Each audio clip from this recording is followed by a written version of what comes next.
Assalamualaikum warahmatullahi wabarakatuh. Waalaikumsalam warahmatullahi wabarakatuh. Ibu Eti Gustiati, SPD SD, Kepala UPTD SDN 1 Tugdana yang kami hormati. Di kesempatan ini kami mohon izin untuk melakukan wawancara.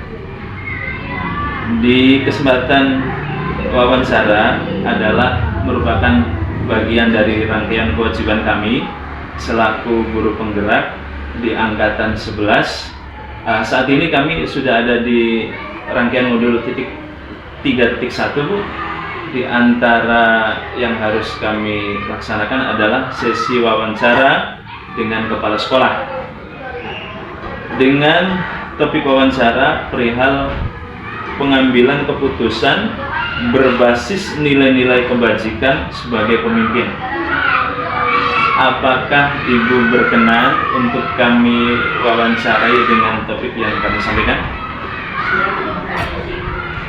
Baik, Bu, sebelumnya disampaikan terima kasih atas kesediaan Ibu untuk melakukan wawancara.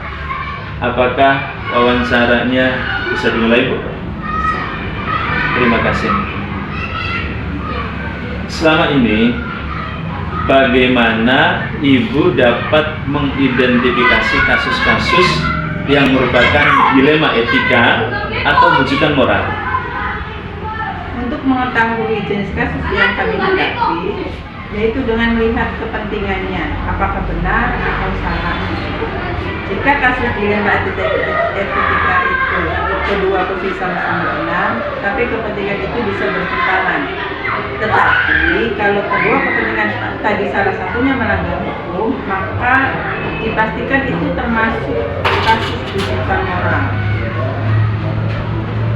Selama ini, bagaimana Ibu menjalankan pengambilan keputusan di sekolah, terutama untuk kasus-kasus di mana ada dua kepentingan yang sama-sama benar, Bu, atau sama-sama mengandung nilai kebajikan? Untuk kasus dilema etika di mana kedua kepentingan sama-sama benar, saya memperhatikan apakah masalah tersebut tinggi rendahnya muatan kepentingan. Misal, apakah itu kepentingan pribadi, kelompok, kesetiaan, kebenaran, atau kejujuran jangka panjang atau jangka pendek atau jangka panjang. Di samping itu, saya juga memperhatikan sejauh mana dampak yang ditimbulkan dalam pengambilan keputusan tersebut. Langkah-langkah atau prosedur seperti apa yang biasa Ibu lakukan selama ini? Selama ini, dalam pengambilan keputusan yang kami lakukan, pertama tentu kita melihat kasus ini bersinggungan dengan apa saja, dan sejauh mana nilai-nilai itu yang bertentangan. Yang kedua, kita lihat siapa yang terlibat di dalam permasalahan tersebut. Yang ketiga, kami melakukan pengumpulan data berupa fakta apa yang sudah terjadi, karena kami kemudian menganalisis dengan apa paradigma yang terjadi. Di sini setelah tahu faktanya, kita lihat kebenaran atau salah. Kemudian setelah itu kita mengambil pengambilan keputusan, kemudian setelah itu kita lakukan refleksi. Apakah keputusan yang kita ambil itu sesuai dengan kaidah norma yang ada dan semua pihak dapat menerimanya. Hal-hal apa saja yang selama ini Ibu anggap efektif dalam pengambilan keputusan-keputusan pada kasus-kasus dilema etika? Dalam kasus dilema etika dikatakan apabila sesuai dengan nilai-nilai dan tidak menimbulkan masalah di kemudian hari, saya kategorikan efektif dalam pengambilan keputusan. Hal-hal apa saja yang selama ini merupakan tantangan dalam pengambilan keputusan pada kasus-kasus dilema etika? Tantangan yang terbesar tentunya datang dari pihak yang terlibat dalam memutuskan atau suatu permasalahan, yaitu upaya mempersatukan pemikiran dan kesepakatan yang memerlukan waktu yang panjang untuk menyamakannya. Di samping itu, juga kami harus dapat memilih dan memilah seluruh kami jadikan sebuah jawaban yang diterima oleh semua orang. Baik, Bu. Apakah Ibu memiliki sebuah tata kelola atau jadwal tertentu dalam sebuah penyelesaian kasus dilema etika? Apakah Ibu langsung menyelesaikannya di tempat atau memiliki sebuah jadwal untuk menyelesaikannya? Bentuk atau prosedur seperti apa yang akan Ibu jalankan? Kalau jadwal tergantung kondisi kasus yang terjadi. Kadang-kala ada keputusan yang harus kita putuskan segera, tapi ada juga keputusan yang bisa kita undur. Kalau sifatnya segera, berarti kita tidak boleh membuat jadwal atau harus kita putuskan segera. Kalau misal masalah itu masih bisa kita tunda keputusannya, maka kita buat jadwal tertentu supaya hasil keputusannya efektif dan efisien. Adakah seseorang atau faktor-faktor apa saja yang selama ini mempermudah atau membantu Ibu dalam pengambilan keputusan dalam kasus-kasus dilema etika? Tergantung permasalahan yang dihadapi. Kadang kita melibatkan semua guru dalam pengambilan keputusan, terkadang juga hanya melibatkan beberapa guru atau wali kelas. Kadang-kala juga melibatkan komite jika permasalahan itu menyangkut kepentingan orang tua siswa, dan bahkan kami juga minta saran dari pengawas sekolah sebagai atas kami dalam pengawasan dan pembinaan. Dari semua hal yang telah Ibu sampaikan, pembelajaran apa yang dapat Ibu petik dari pengalaman Ibu ketika mengambil keputusan di dalam kasus dilema etika? Pertama, dalam mengidentifikasi kasus itu harus dilakukan dengan pemikiran yang matang, apakah termasuk kasus dilema, etika atau rujukan moral. Kemudian ada kasus yang perlu diselesaikan segera, yang perlu saya putuskan dulu, atau beberapa kasus yang diselesaikan secara efektif. Selanjutnya dalam pengambilan keputusan saya harus memperhatikan kepentingan kedua sisi agar tidak menimbulkan gejolak dan berkelanjutan. Baik, Ibu, terima kasih. Demikian poin-poin yang perlu kami sampaikan melalui sesi wawancara dengan Ibu untuk memenuhi tugas kami di modul 3.1. Sekali lagi, atas kesediaan Ibu untuk kami wawancari, kami sampaikan terima kasih yang sedalam-dalamnya. Sama-sama, semoga lancar dan sukses. Assalamualaikum warahmatullahi wabarakatuh. Waalaikumsalam warahmatullahi wabarakatuh.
warahmatullahi wabarakatuh. Waalaikumsalam warahmatullahi wabarakatuh. Bapak Tasripin SPD, Iya. Kepala UPTD SDN 2 Karangkerta. Oke. Di kesempatan ini kami menyampaikan terima kasih atas waktu yang diberikan kepada kami untuk melakukan sesi wawancara dengan Bapak. Siap. Sebelumnya Pak, kami sampaikan atau kami tanyakan kembali, apakah Bapak bersedia untuk melakukan wawancara dengan kami? Bersedia, Mas. Terima kasih Pak. Wawancara yang kami lakukan ini adalah merupakan rangkaian kewajiban kami di dalam program pendidikan guru penggerak yang saat ini kami jalani, yaitu pendidikan guru penggerak angkatan 11 Kabupaten Indramayu. Nah, dan alhamdulillah di saat ini kami sudah ada di modul 3.1, dan salah satu kewajiban kami untuk memenuhi rangkaian tugas di modul 3.1 tersebut adalah melakukan wawancara dengan 2 kepala sekolah. Iya. Untuk sesi pertama Pak, kami sudah melakukan wawancara dengan kepala sekolah kami, yaitu Ibu Eti Gustiati SPD SD, Kepala UPTD SDN 1 Tugdana. Dan di sesi kedua wawancara dengan Bapak Tasripin SPD, Betul. Kepala UPTD SDN 2 Karangkerta. Oke.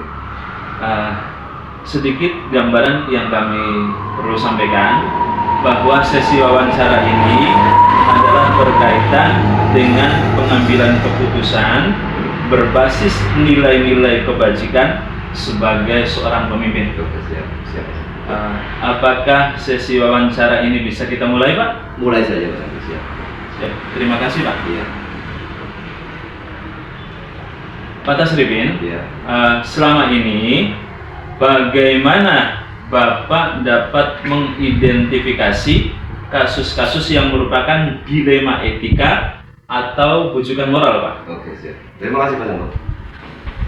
Sebagai pemimpin, pasti kita banyak menghadapi masalah-masalah yang beragam di sekolah kita. Saya perhatikan bahwa masalah itu bisa dikatakan dilema etika apabila keduanya benar-benar namun saling bertentangan. Kepentingannya di sini dalam mengidentifikasi masalah tersebut, saya tidak bekerja sendiri, tetapi saya melibatkan pihak-pihak terkait seperti guru, orang tua, kemudian komite. Kemudian saya baru bisa mengatakan bahwa apakah itu termasuk masalah rujukan moral atau dilema etika. Baik Pak. Selama ini bagaimana Bapak menjalankan pengambilan keputusan di sekolah Bapak, terutama untuk kasus-kasus di mana ada 2 kepentingan yang sama-sama benar atau sama-sama mengandung nilai kebajikan, Pak? Oke. Terima kasih, Pak Sambo. Jika saya mengambil keputusan yang mana 2 kepentingan sama-sama benar, di sini saya mempertimbangkan nilai-nilai yang timbul dari keputusan itu.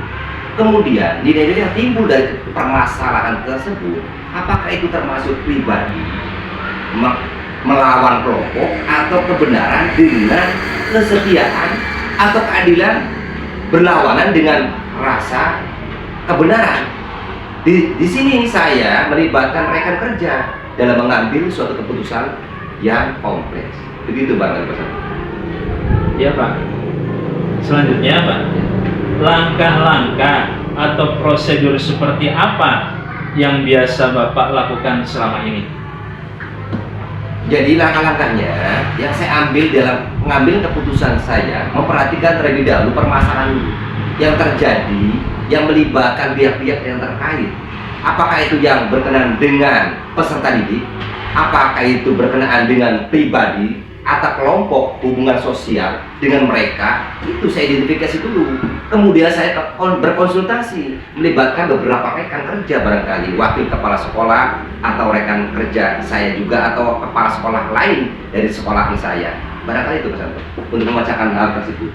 Terima kasih. Baik Pak. Selanjutnya, hal-hal apa saja Pak yang selama ini Bapak anggap efektif di dalam pengambilan keputusan pada kasus-kasus dilema etika? Oke. Hal yang paling efektif dalam mengambil keputusan ini adalah saya melibatkan semua orang hingga saya merasa terbantu dan ringan dalam mengambil keputusan itu, agar hal-hal yang terjadi di luar jangkauan kita itu bisa diminimalisir. Kekecewaan juga bisa diminimalisir. Dan yang terpenting adalah semua orang yang tadi bermasalah dengan dilema etika tersebut adalah tidak tersinggung kedua-duanya. Akhirnya mereka menerima apa hasil keputusan itu, dan keputusan itu mereka tahu bukan diputuskan oleh saya selaku pemegang kebijakan. Barangkali itu Pak. Baik Pak. Selanjutnya, hal-hal apa saja yang selama ini merupakan tantangan dalam pengambilan keputusan pada kasus-kasus dilema etika? Tantangan terberat adalah etika kedua posisi itu sama-sama benar, tetapi sangat berpengaruh daripada kinerja saya sebagai kepala sekolah, sehingga saya harus betul-betul memberikan pemahaman, masukan kepada kedua belah pihak agar mereka mau menerima keputusan yang kita ambil. Kenapa kita ambil? Karena keputusan itu diambil dari bukan pribadi saya, tapi saya juga mengambil rekan kerja, guru, wali murid, komite, dan juga bisa saja saya meminta pertolongan dari kepala sekolah lain untuk memecahkan suatu masalah tersebut. Pak Santo, itu barangkali. Baik Pak. Nah, sekarang apakah Bapak memiliki sebuah tata kelola? Apakah Bapak memiliki sebuah tata kelola atau jadwal tertentu dalam sebuah penyelesaian kasus dilema etika?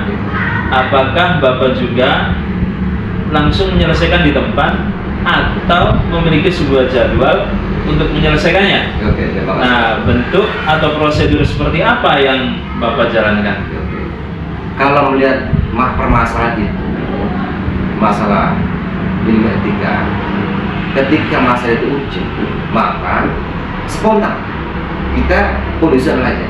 Tapi ketika masalah itu pelik dan itu berhantam pada suatu lembaga kami, maka kami akan jadwalkan masalah itu.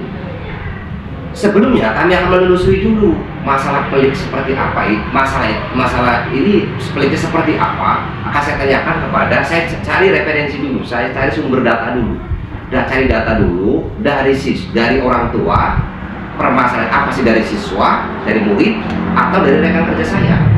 Habis itu kalau benar ini adalah permasalahan yang sangat urgent, harus cepat diselesaikan, maka kami spontan akan menyelesaikan masalah tersebut. Tapi kalau tidak ada titik temu, maka kami akan menjadwalkan masalah itu ke hari berikutnya, entah kapan waktunya, sehingga kami bisa menyelesaikan masalah itu, tidak ada permasalahan dan mereka saling menerima. Keduanya tidak ada yang tersinggung. Itu bakal itu. Selanjutnya Pak, Ya. apakah ada seseorang atau faktor-faktor apa yang selama ini mempermudah atau membantu Bapak dalam pengambilan keputusan dalam penyelesaian kasus-kasus dilema etika?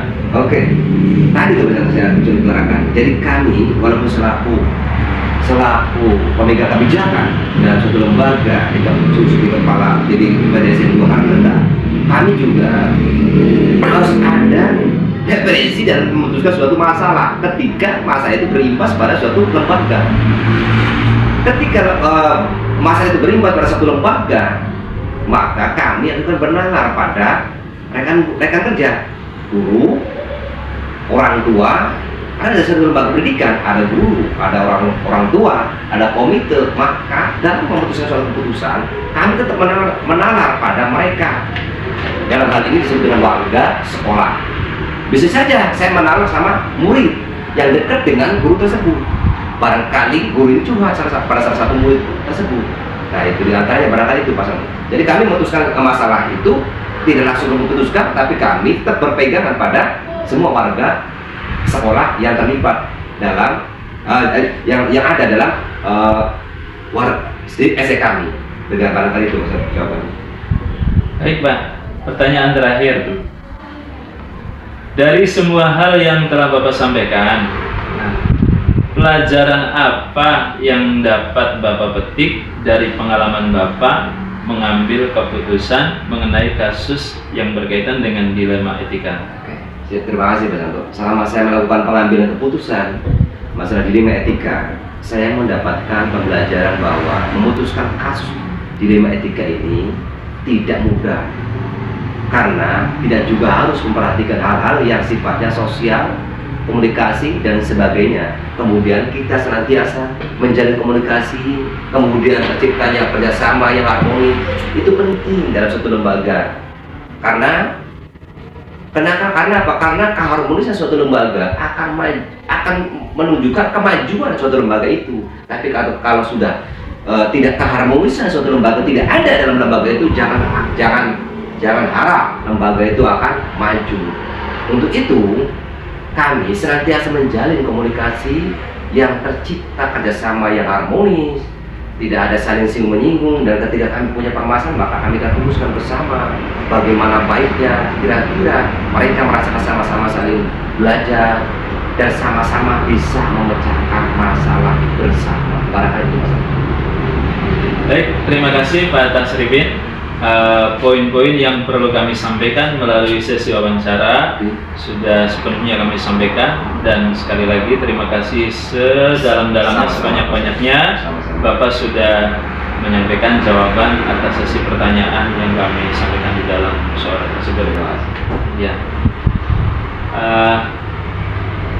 Sekali lagi kami menyampaikan terima kasih atas kesediaan Bapak.